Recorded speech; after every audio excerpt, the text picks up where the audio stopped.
Za mu je ga shirin namu na gaba wato cikin shirin namu na kabilarmu. A cikin shirin namu na kabilarmu muna tafi muku ne da wato takaitaccen tarihin shuwa Arab. Shuwa Arab yau gare ku muka zo. Za mu je mu gajin takaitaccen tarihi naku da kuma wato yanayin yadda a zamantakewan al'adanku yake.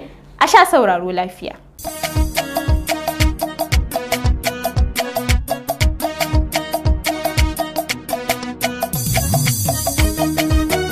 Kabilarmu, kabilar Shuwa Arab. Shuwa Arab suna ne na wata kabila daga cikin kabilun Najeriya wadda take da asali da jihar Borno da kuma wasu jihohin kudu maso yammacin Najeriya kamar irin su Lagos, Oyo da sauransu. Bayan Najeriya kuma ana samun su a ƙasashe irin su Chadi, Sudan da sauransu. Mutane ne su Larabawa makiyaya manoma fitattu wajen kishin addinin Musulunci da suka bayar da gudumawar wajen kare addini da kuma tsayar da shi a duk yadda suke. Akwai auratayya tsakaninsu da Fulani, mutanen da suka yi tarayya da juna ta fuskancin kiwo da kuma yawon neman guri mai ni'ima domin gudanar da sana'ar kiwo da noma. Shuwa Arab suna da sunaye mabantanta da ake kiransu da bisa la'akari da bambancin guri.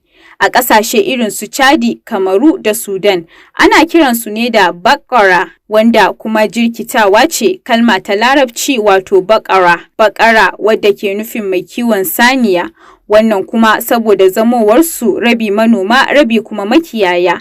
Waɗannan ke samun hanyoyin gudanar da rayuwa ta hanyar kiwo. Sai kuma a Najeriya da ake kiransu suna da Shuwa Arab, wanda suna ne da aka samar daga kalmomi guda biyu kuma samammu daga harsuna biyu, Kanuri da kuma Larabci, aka haɗe su suka zama kalma ɗaya. Kalmar Shuwa babarbariyar kalma ce wadda ke da ma'ana ta kyakkyawa ko kuma mai kyau. Ita kuwa kalmar Arab Balarabiya ce wadda ake rubuta ta da Arab a Larabce, kuma take da ma'ana da Balarabe. A lokacin da su Bagara suka zo yankin Borno, Larabawa ne su farare kuma kyawawa.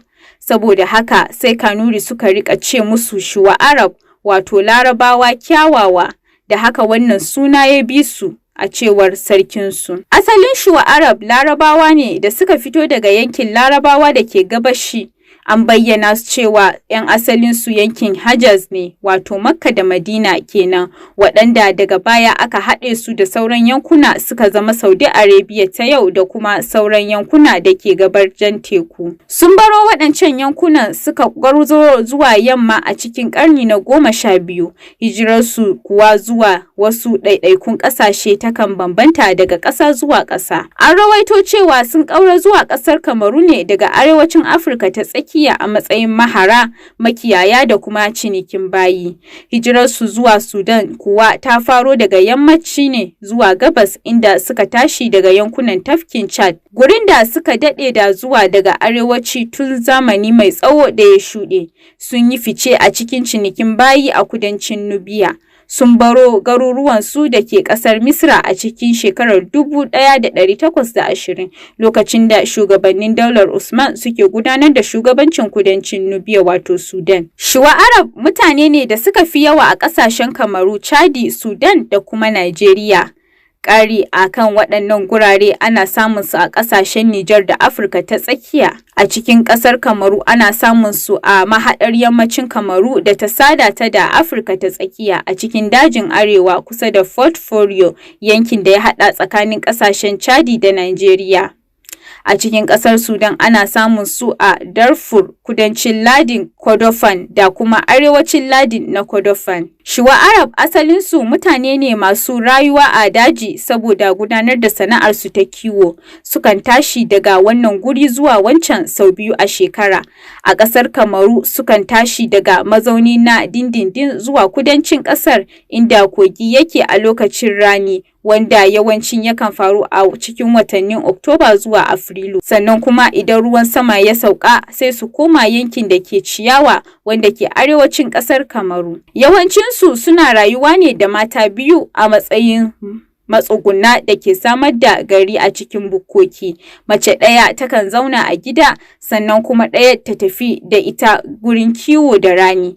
A al'adance matan ne ke kafa musu bukkoki da kuma ɗakunansu da za su zauna a gida da kuma gurare da suke gudanar da kiwo. Namiji rumfa kawai yake kafawa wadda za ta ba shi damar zama da baƙonsa da kuma lura da dabbobi a lokacin da suke kiwo. Yanayin zamantakewar jama'ar Shuwa Arab cike take da taimakekeniya, suna rayuwa a irin salon nan na zuri'a mai nisa wadda ake danganta mutum da kakanninsa har kusan kaka na 6. Bisa wannan dalili ya zama suke da zuri'a ta zamantakewa waɗanda suke kaiwa ga kafa gari ta musamman. Suna rarraba ayyuka a tsakaninsu domin taimakon juna, mata, maza, yara, kowa da aikin da ya ratayu a kansa wadda yake gudanarwa domin rayuwa ta tafi daidai. Aikin maza alhakin kiwata shanu da sauran manyan dabbobi da kuma sayar da su da aikin gona domin samar da abinci da iyali za su ci yana kan iyaye maza. Aikin mata kuma suna da nauyin kula da yara da sauran harkokin gida da kuma tatsar nonon saniya da sayar da shi duk ya rataya akan iyaye mata.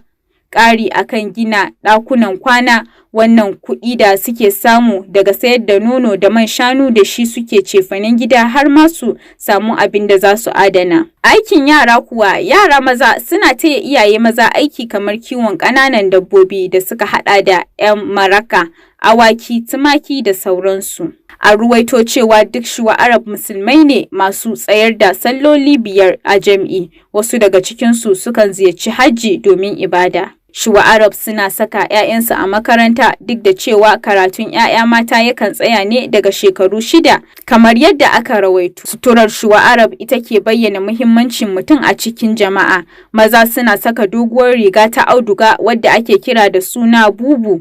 Shugabanni suka naɗa shuɗi ko farin rawani wadda a nan ma girman rawani ke bayyana iya girman matsayin wanda ya saka shi. Mazaje sukan rataya adda a kafaɗarsu tare da rataya layu a wuya, jirge a kafaɗa ko kuma ƙugunsu. Matan aure suna lullube jikinsu ta hanyar naɗa mayafin da ke tashi daga kafaɗansu zuwa gangar jikinsu har ƙafa sannan ya lullube kansu.